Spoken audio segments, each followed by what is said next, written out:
During the late 1900s, our lifestyle as humans was far from the luxury we've become accustomed to.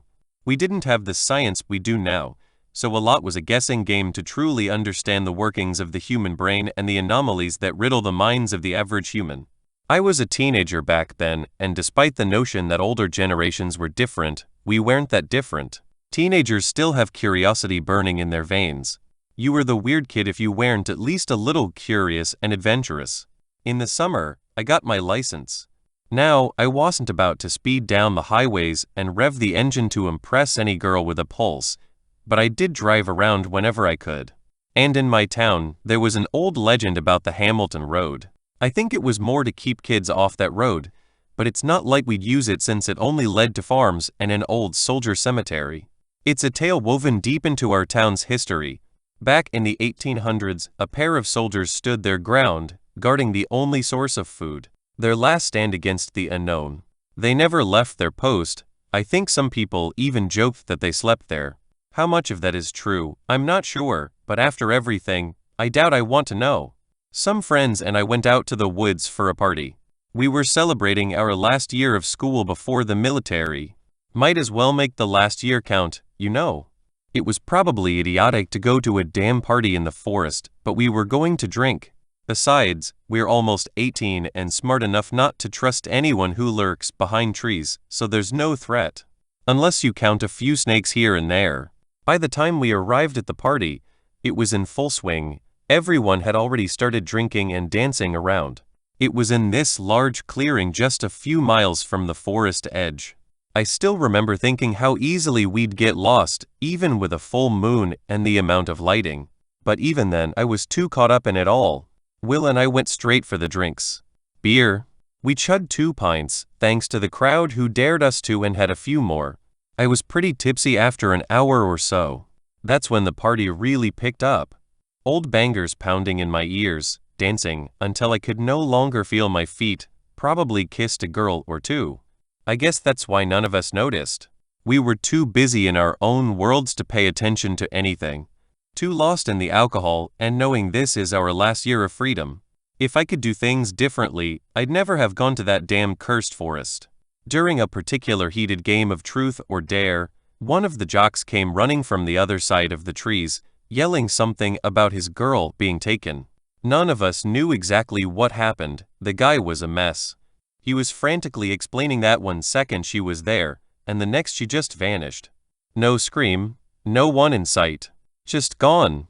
We were trying to listen, but no one just disappears.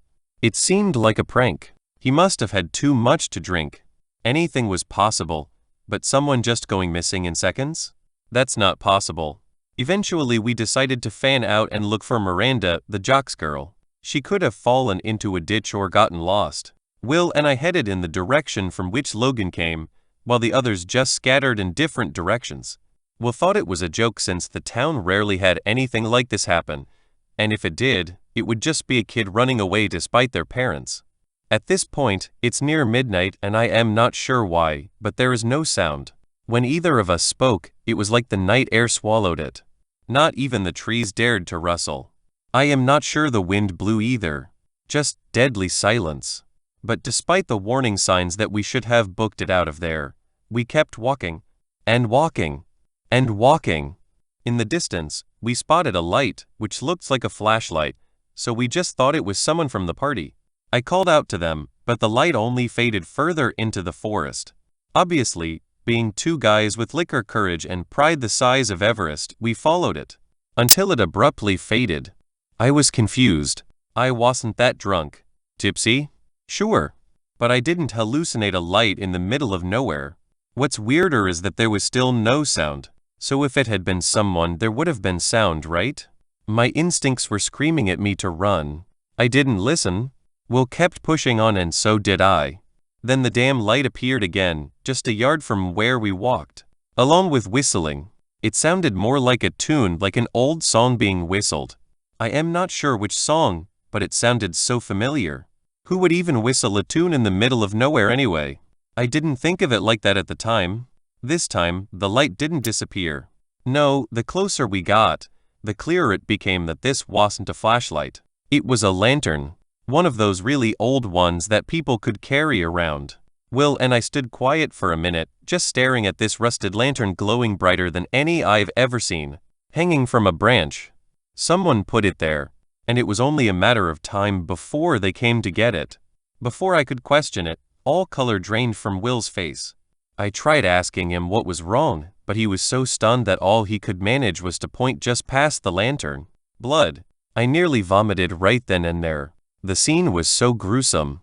I wanted it to just be a deer that got caught by a wolf or something.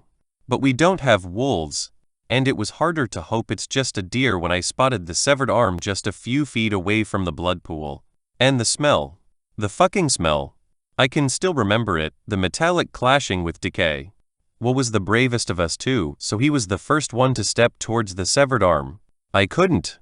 It was like every fiber of my being screamed at me to not go near it, to run as far as I could and never speak of this again.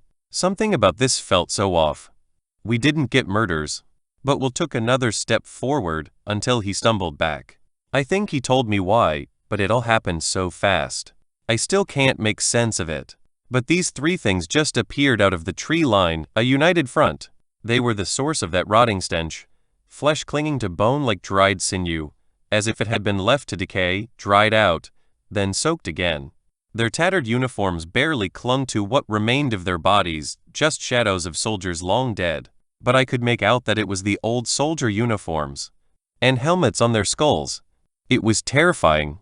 They formed a circle around Will, who at that point was crying and pleading that they spare him. I wanted to help, I wanted to get him out of here before something happened. My feet were rooted to the ground, and I could do nothing but stare. I think he screamed, or maybe it was me. Before I could process it, they ripped a limb. His leg. They did it like it was nothing, like ripping flesh and muscles was so easy. I couldn't breathe. They continued tearing at him. I felt the splatters of warmth on my face before he went quiet. But they didn't stop. And they kept whistling that damn tune. I couldn't take it. I couldn't save him. If I had stopped him, then maybe he would have lived. At that moment, fueled by complete terror, I ran back the way we came.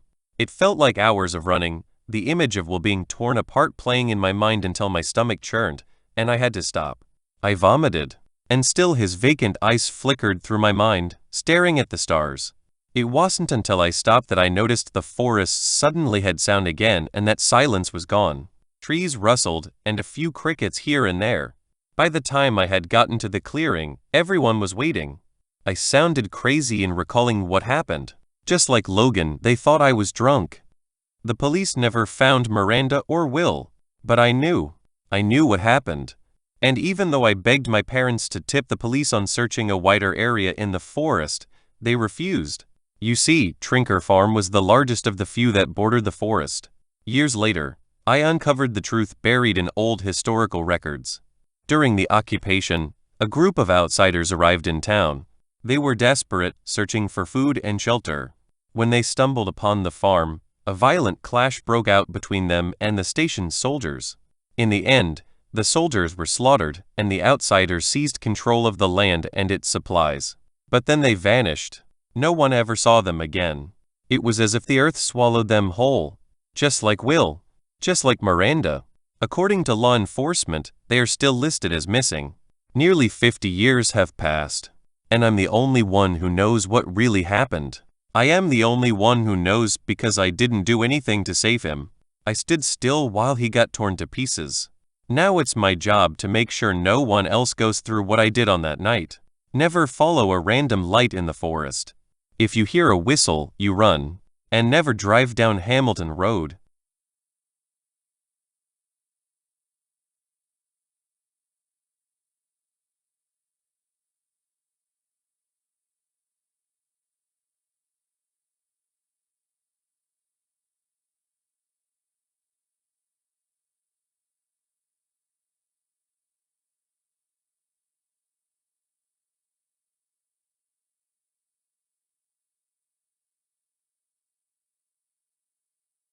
During the late 1900s, our lifestyle as humans was far from the luxury